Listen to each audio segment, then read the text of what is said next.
As Shane said, Sal Della Bella, most of you know me, and I know most of you, which I'm very appreciative of.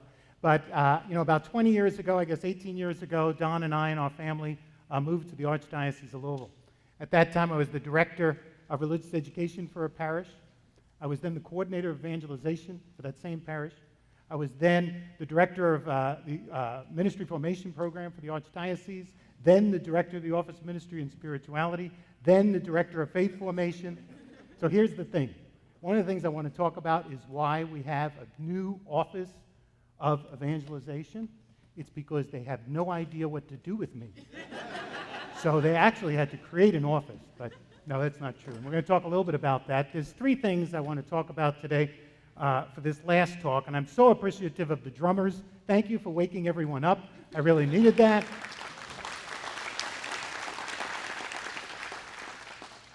So thank you. Three things I want to talk about. First thing is why did we establish an office? Where did that come from? How did that come about? And what is the purpose? And then what is the role of that particular office? And then conclude with some concluding remarks just about today and to kind of bring this together. A big part of this, I think, came about in many of the conversations that we had as diocesan people, as Brian already alluded to some young adults, to parish council leaders, to priests. We spoke to priests, to priest councils. We had a variety of arenas that people would be able to come and talk about what their hopes are, what their dreams are, what they really hope in terms of their ministry in the church. And I wanted to share with you some of the questions, I think, at least in the area of evangelization, that came out. These were the initial questions. I'm going to put on my glasses for this, but oops. I have to always appreciate people that come with little index cards. I almost need a page about this big to hold to be able to read. But at any rate, these were the initial questions that we heard from parish leadership. First one was, what are we doing to deepen the understanding of faith for the many who come to church every week? And, I started with this kind of intentionally because sometimes we can get so motivated to reach out to those that do not come, we forget about the very people that are there.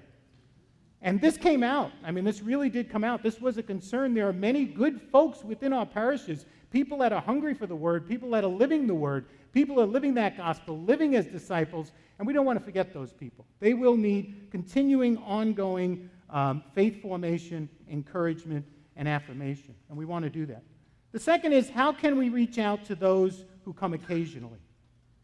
And I'm sure that, this is a question you ask of yourselves. We have several people. We here at ALI are the parish leaders. So we're there. We're there in and out. We're there all the time, and we're engaged with these people, and we're trying to be there for these people. But, there is a big question in terms of, what about those people that seem to show up for the sacraments, show up for the school, show up for whatever it is, but doesn't seem to be a whole lot more? How can we engage them a little bit differently? How can we reach out to those that they can get that same excitement that we have, that those two folks had in the video, if you will? The third question is, how can we do for those who love God? What can we do for those who love God, say they are spiritual, but do not associate with religion? Do you know those folks? I know it's late in the day, but I need some affirmation here. Are these questions off the mark? Okay, these questions came from many of you sitting in those chairs. That this is a huge group. And we talked about it today in many different facets, particularly this morning. How do we engage those people? And we accuse sometimes the young adults of this, and I think we would be at fault to think all young adults are that way. And I think Sarah did a good job of reminding us that there's different types, there's different needs for young adults. They're there, but we have to respond to them differently. And this is a big question in terms of particularly those sacramental moments, those school families, those young adults in our parish. They're there. Are we taking full opportunity, if you will, to really engage them? That was another word I heard a lot today, engagement. Are we taking those opportunities to engage them? But this was one of the questions. The next question is, how can we improve the involvement in church for our youth, young families and young adults. What is it that we need to do?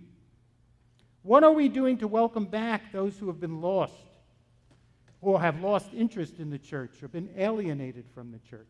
There's a number of people that sometimes seem to be separated from us for a number of reasons. I thought Brian did a really good job of providing that, even through the video, in terms of that. Those things are kind of hard to see, but how are we responding to those people that sometimes are just on that fringe? Just kind of the door is open, the windows are open. How do they perceive us?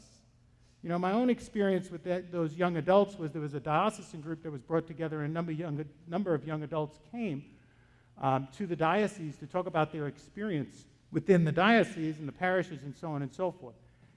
And I admit, I'm probably one of the people that Brian was thinking about, but my first reaction was, oh my God, this can't be true.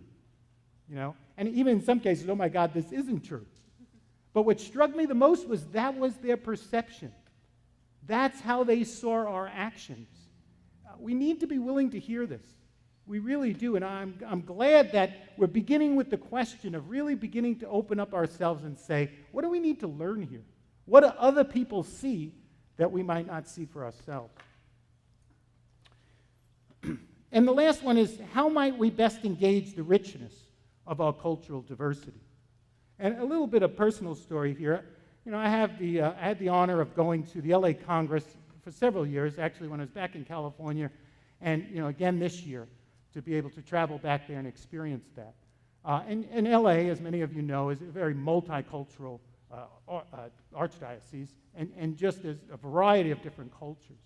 And again, I am always in awe of the way that they experience and they engage those cultures within that Congress.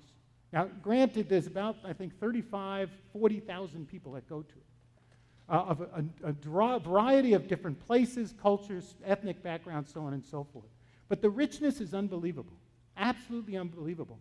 There was a situation, a liturgy, that I experienced, the last liturgy, and it was a Hawaiian liturgy.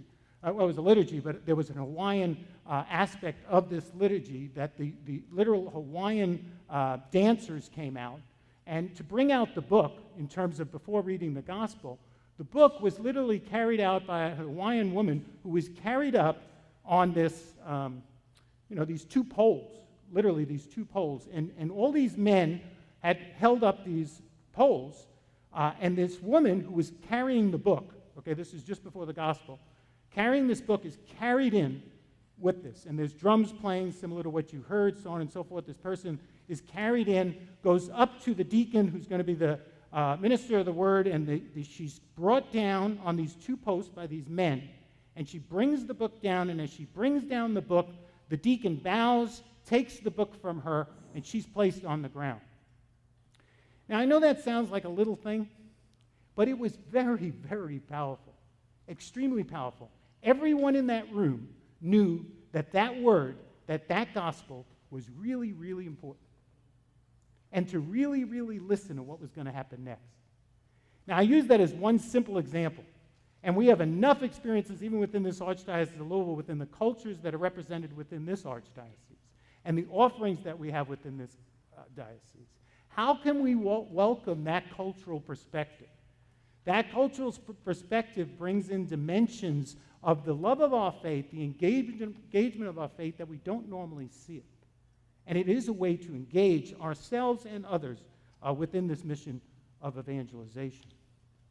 Now, I want to go to my next slide in terms of talking a little bit of how we, as an archdiocese, then decided to respond to this.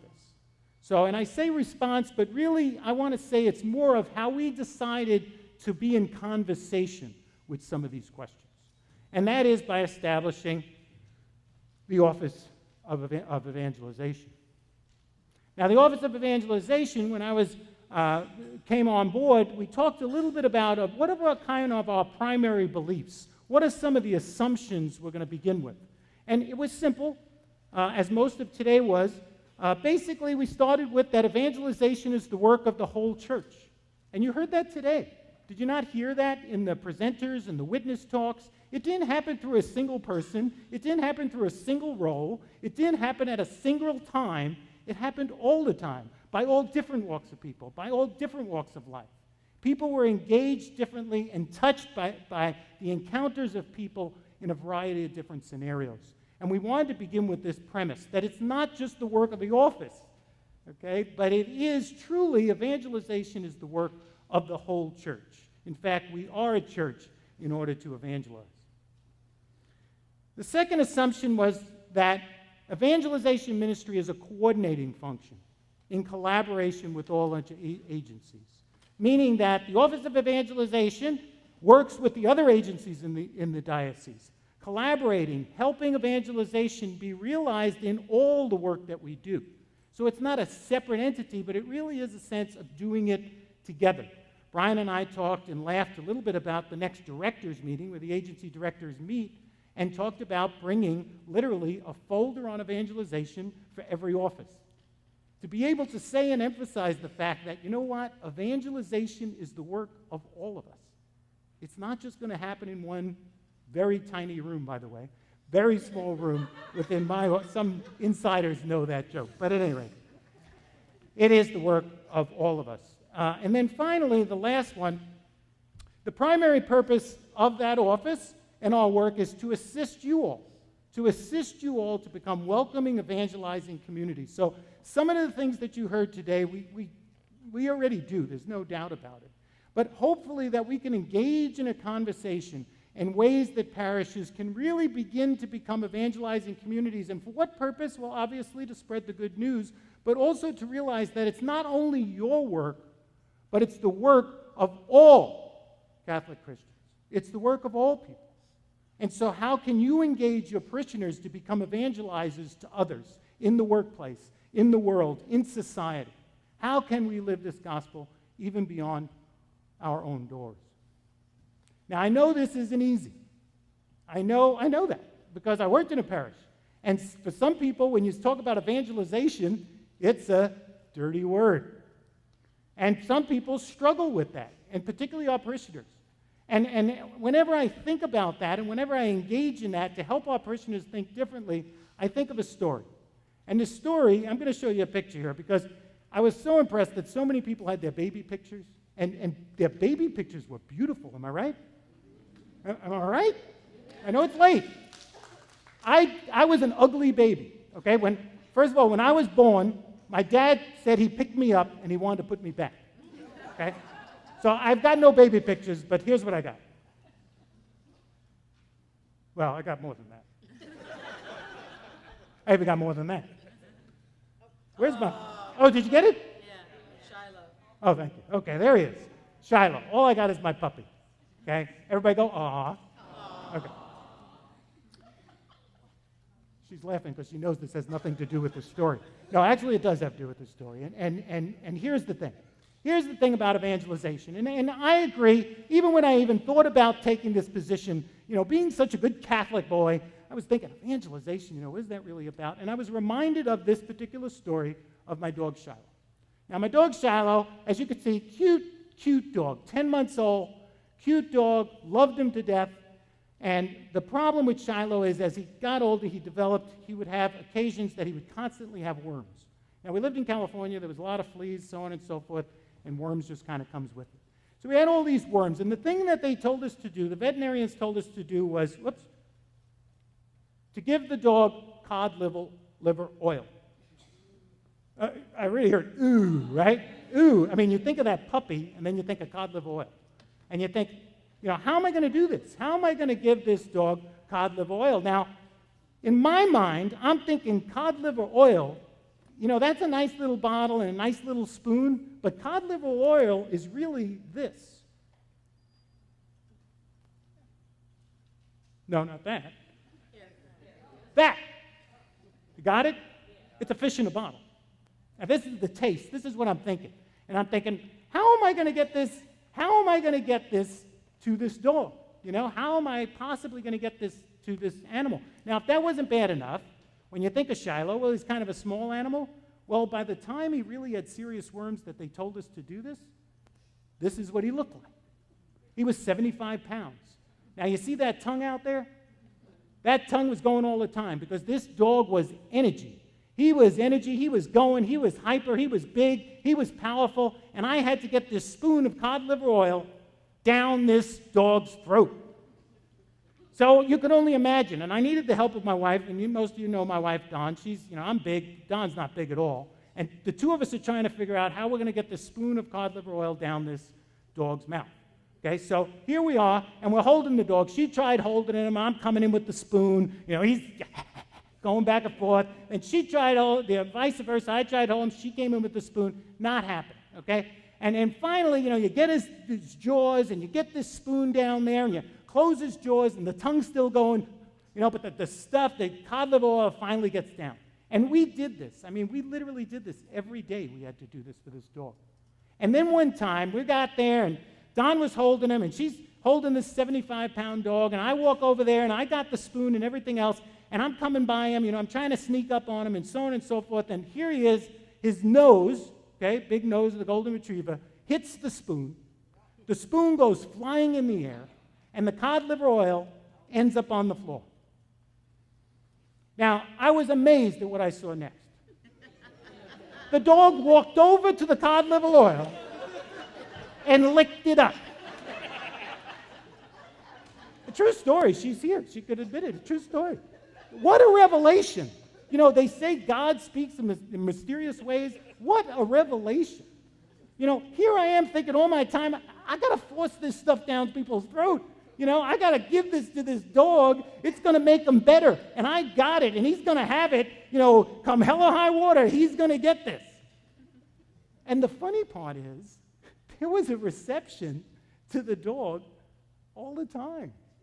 All the time. And here's the thing. This is what I heard today that gave me great hope for the Office of Evangelization, for the ministry of evangelization, and for all what we have to do as we listen to the call of the Synod. And that is this. It really is, not that.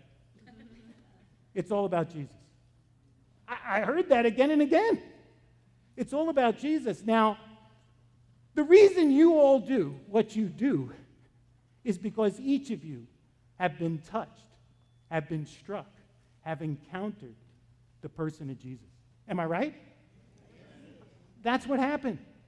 And you're here today with your excitement and your passion. And you want to share that with others because of your encounter with this person of Jesus. And as you listen to the stories this morning, whether it was Eva, or it was Javi, or it was Ruth, or it was Bill, no matter who it was, they all talked about their encounter with Jesus. And Jesus came in the form of a man, a woman, a priest, a deacon, a nun, a pastoral associate, a DRE, a youth minister. We all have those opportunities. Archbishop Kurtz, I have to end with him because he is my boss. No, that's not why. I have a low battery here. Does that mean anything? Archbishop Kurtz talked a little bit about, this was his, and he said that, for him, evangelization, and he was quoting someone else for sure, but he said that, the thing that he pulled out of the Synod and his work with evangelization and those that were gathered was that the interesting thing is it's Christ acting through us and us getting out of the way. Christ acting through us. Does that not give you hope to know that Christ is the one who does this? And we need to get out of the way. And I think what we looked at this afternoon, particularly in the video, even though it was hard to see, was those are the times we kind of get in the way. We get in the way of those things. We get in the way, and people find it hard to find Jesus. How much time I have? I have no time. Okay. So I was waiting for a hand back there. Nobody was doing it. Maureen was trying to wave a hand, but nobody else was. I just figured she had a question. So I'll end with this. I will end with this, and it's a story from Archbishop, or at the time it was Archbishop, now he's Cardinal Dolan. And when he came here, oddly enough, to do an LA, or not an LA, but a Congress here on the person of Jesus. And the story he told, which I think really fits and kind of concludes for today, is he had an experience where he had a family that he was very close to, and the daughter, who was about 9, maybe 10, 11 years old, had suffered from a very serious incident, so on and so forth, that she was going to lose her leg. And he was asked by the family to go to the hospital to try to cheer her up. And, you know, she had lost a leg, and she was there in bed, and you can imagine a young girl, you imagine the family, you imagine the pain. And now, this is his story, so please bear with it, but he was honest about saying, you know, he felt pretty good about it. He felt pretty good about being the person, as any pastoral person would, to be able to go and make it better, to be able to really provide some source of healing and so on and so forth. And so he went to the hospital. And he went to the hospital and he talked to her, and, you know, he basically felt, you know, at the time he was an archbishop. It's pretty significant to be visited by an archbishop and so on and so forth. And what he realized was the girl wasn't moved. You know, the girl wasn't changed in any way. She was very appreciative, as he said, and the family was very appreciative.